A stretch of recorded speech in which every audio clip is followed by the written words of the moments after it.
नमस्कार, आप देख रहे हैं लोकल 7 न्यूज। मैं हूं आपके साथ प्रिया। आज आपके लिए लेकर आए हैं आपके इलाके की बड़ी खबरें, एक्सक्लूसिव ग्राउंड रिपोर्ट्स और वो सारी बातें जो आपके लिए जानना बेहद जरूरी है। तो आइए नजर डालते हैं आज की इस खास खबर पर। हरियाणा के कैबिनेट मंत्री कृष्ण बेदी ने दिग्विजय चौटाला और उनके परिवार पर जोरदार निशाना साधा। बेदी ने कहा कि वो खामखा सुरक्षा लेकर के गनर रखना चाहते हैं। जब उनका राजपाट था तब वो आईएएस आईपीएस को जूते मारते थे। साथ ही बेदी ने कांग्रेस को चैलेंज किया कि कांग्रेस फिर से 5 लोकसभा 37 विधानसभा की सीट लेकर दिखाए। बेदी कुरुक्षेत्र के शाहाबाद में पत्रकार से बातचीत कर रहे थे। उनसे चौटाला परिवार की सुरक्षा हटाए जाने पर सवाल पूछा गया तो उन्होंने कहा कि सुरक्षा देने का एक पैरामीटर्स है। विधायक, सांसद, राज्यसभा सांसद, मिनिस्टर, मुख्यमंत्री, गवर्नर को सुरक्षा देनी है। खामखा रखने गनर। बेदी ने कहा कि दिग्विजय चौटाला और उनका परिवार खामखा गनर सिर्फ इसलिए ले रहे थे कि दुनिया में टोर बना सके। ना वो विधायक है, ना वो सांसद है, ना वो राज्यसभा सांसद। अब 90 में किसकी 80 82 से 83 जगह जमानत पर थी। किस आधार पर मांग रहे हैं सुरक्षा? उनके कैंडिडेट जो चुनाव लड़े हैं, क्या स्थिति उनकी? वो किस आधार पर सुरक्षा मांग रहे हैं? अगर सुरक्षा लेनी है, उनको जान का खतरा है तो सरकार से अपील करे। सुरक्षा लेनी है तो गनमैन को पेमेंट दे। फिर पैरामीटर तय करेंगे कि उनको सुरक्षा की जरूरत है या नहीं है। आईएएस आईपीएस को भी नहीं बख्शा। बेदी ने कहा कि जब इन लोगों ने राजपाट थे इन लोगों के, तब इन्होंने आईएएस आईपीएस को भी नहीं बख्शा। थाने में गैर जूते मारते थे और कहते हैं उन्हें सपोर्ट चाहिए। जब चौटाला की गवर्नमेंट थी, अपने विरोधी लोगों को क्या दुर्गति थी, वो समय तो भूल गए।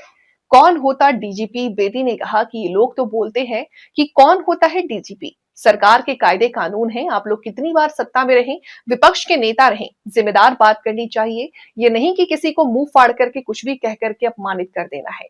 कोई लाइसेंस थोड़ी मिल गया। घर और बाहर दोनों जगह लड़ रहे हैं। कैबिनेट मंत्री ने कहा कि आप लोग घर में लड़ रहे हैं, बाहर भी लड़ रहे हो। ये राजनीतिक लोगों के काम नहीं है। आपके मुंह से आग ही निकलेगी, किसी के प्रति सम्मान का शब्द निकलेगा ही नहीं। अपने दादा स्वर्गीय ओम प्रकाश चौटाला तक को नहीं बख्शा। आज उनकी फोटो तक हटाने की कोशिश कर रहे हैं। राजनीतिक परिवार और भी, मुख्यमंत्री का परिवार, भजनलाल, बंसीलाल, राव, इंद्रजीत का परिवार भी है। उनका परिवार किसी का अपमान नहीं करता। किसी से राजनीतिक लड़ाई हो सकती है। दीपेंद्र हुड्डा भी है, वे सांसद भी हैं और पूर्व मुख्यमंत्री के बेटे भी। वे कभी किसी के साथ लूज टॉक नहीं करते। अपने से बड़ों को अंकल जी कहकर मिलते हैं। राजनीतिक में आगे बढ़ना है तो उनसे सीखना चाहिए। जुलाना रैली में 3000 आदमी इकट्ठा किए, इसके बाद भी बेदी नहीं रुके और उन्होंने कहा कि जुलाना में इन्होंने 2500-3000 लोग इकट्ठा किए। इतने लोग तो मुख्यमंत्री बगैर किसी कार्यक्रम के किसी रोड से निकल जाएं, वहां इकट्ठा हो जाते हैं। ऐसे ही बहन, बेटी और महिलाएं नायब सैनिक को आशीर्वाद देने के लिए आ जाती है और ये कह रहे हैं कि हमारे रैली से बौखला गए। सुरक्षा का राइट नहीं, राजनीतिक आदमी को बहुत सोच समझ करके बयान देना चाहिए। मुझे नहीं लगता कि दिग्विजय चौटाला, दुष्यंत चौटाला और उनके रिश्तेदारों को सुरक्षा का राइट है। डीजीपी ने सोच समझकर ही फैसला लिया होगा। उनकी समीक्षा डीजीपी हरियाणा पुलिस ने की है, उनको सबको मानना होगा।